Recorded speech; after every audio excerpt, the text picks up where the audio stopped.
The alarm blared across First National Bank. $2.4 million had vanished. No guns were fired, no threats were made, and no one even realized a robbery was happening until it was already over. It was like a ghost walked in and took everything, said Detective Sarah Morris. But as investigators would soon discover, this wasn't the work of one phantom thief. It was an elaborate operation months in the making. The most sophisticated bank heist in recent history left no physical evidence, no witnesses to the actual theft, and initially, no suspects. How did they pull it off? The answer would shock even veteran FBI agents. 8 months earlier, Marcus Chen, IT specialist with a spotless record, applied for a network security position at First National Bank. His credentials were impeccable. Harvard-educated, 5 years at a major tech firm, glowing references. "We ran all the standard background checks," explained Thomas Westfield, the bank's HR director. "Nothing raised any flags. His references checked out perfectly. We had no reason to suspect anything." What the bank didn't know, Marcus Chen wasn't Marcus Chen at all. The real Harvard graduate had never applied to First National.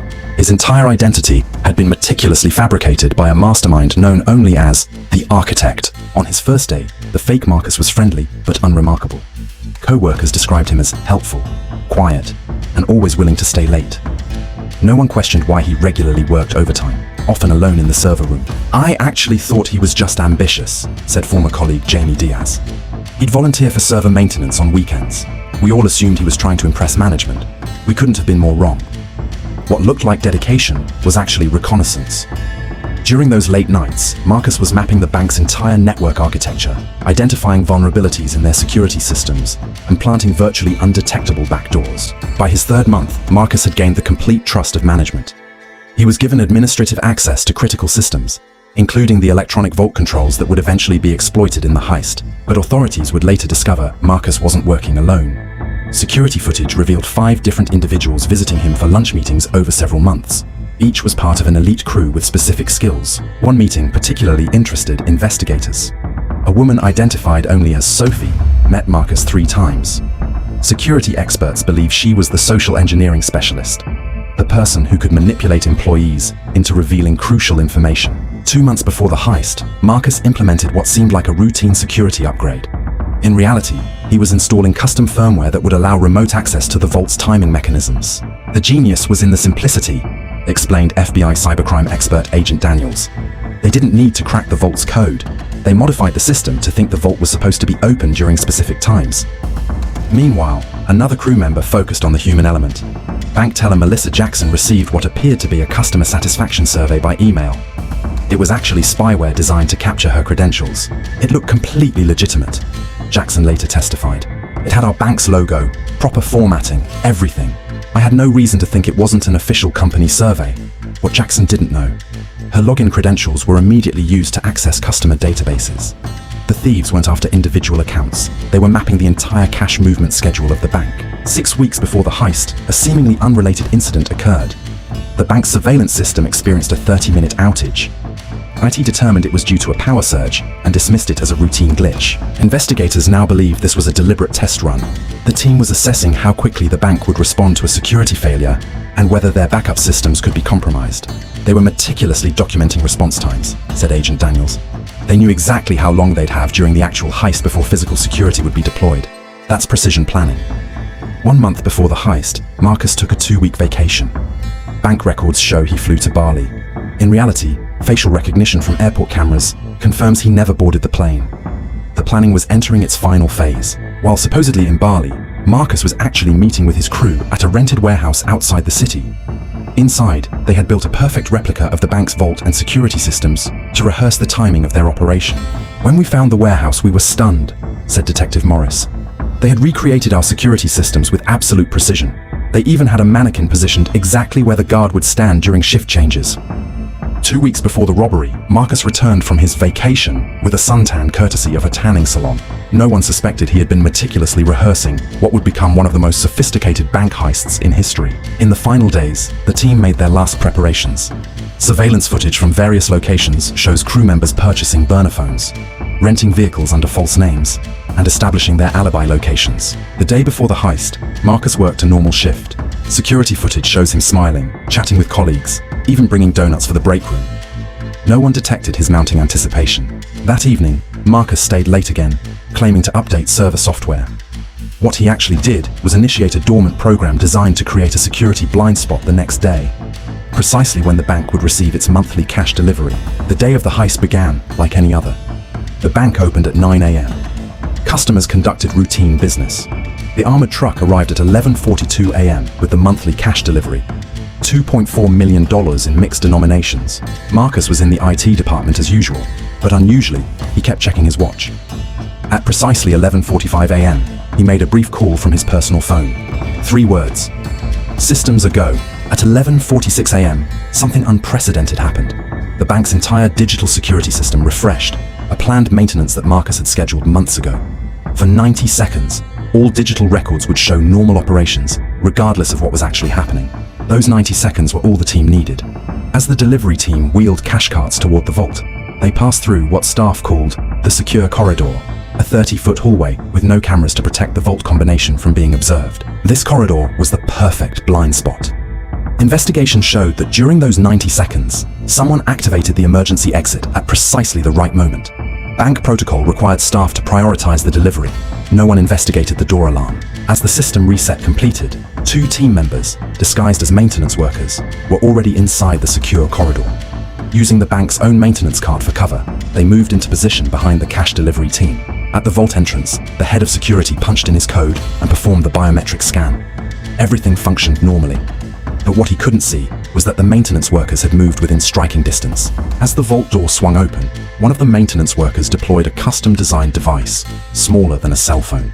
Witnesses later reported not even noticing it being placed on the cleaning cart positioned near the vault entrance. This device was the key to everything. Investigators later determined it was transmitting to Marcus in the IT department, creating a bridge between his computer and the vault's electronic systems. The delivery team began transferring cash into the vault. Standard procedure dictated that each bundle be counted and logged before secure storage. This process typically took 45 minutes, time the thieves were counting on. At 12:15 p.m., Marcus executed the most audacious part of the plan.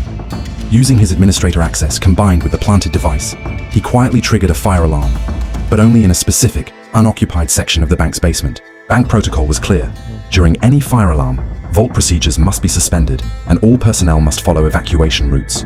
The security team had no choice but to interrupt the cash transfer and secure the vault. Everyone was calm but moving quickly, recalled teller Melissa Jackson. We'd had fire drills before. Security told us to proceed to our designated assembly points while they secured the vault. Nothing seemed suspicious. What no one realized, this evacuation created the perfect opportunity. As staff focused on customers, the maintenance crew remained behind to check emergency systems. A reasonable explanation that no one questioned during a fire alarm. Marcus, meanwhile, used the confusion to slip away from his evacuation group. Security footage shows him entering a restroom but never emerging. Instead, he accessed a maintenance tunnel that connected to the vault level, a pathway discovered in his late-night explorations. By 12:22 p.m., the bank was nearly empty. Only essential security personnel remained, focused on the basement where fire alarms indicated a problem. This division of attention was exactly what the thieves had planned for. At the vault, something extraordinary happened. The maintenance team, now joined by Marcus via the service tunnel, wasn't breaking in. They were simply waiting. At precisely 12:23 p.m., the vault door began to open on its own. The most brilliant aspect was that they never actually broke in at all, explained FBI agent Daniels. Marcus had reprogrammed the vault to execute an authorized opening during a fire alarm, something completely contrary to actual bank protocol. With the vault open, the team had exactly 3 minutes before the fire department would arrive and security would complete their basement sweep. They moved with practiced precision, targeting only the new delivery, $2.4 million that wasn't yet in the system. The team didn't take cash from the vault's main holdings, only the new delivery that was still being processed. This was critical. The theft wouldn't be discovered until final reconciliation, hours after they had disappeared. At 12:26 p.m., the team finished loading the cash.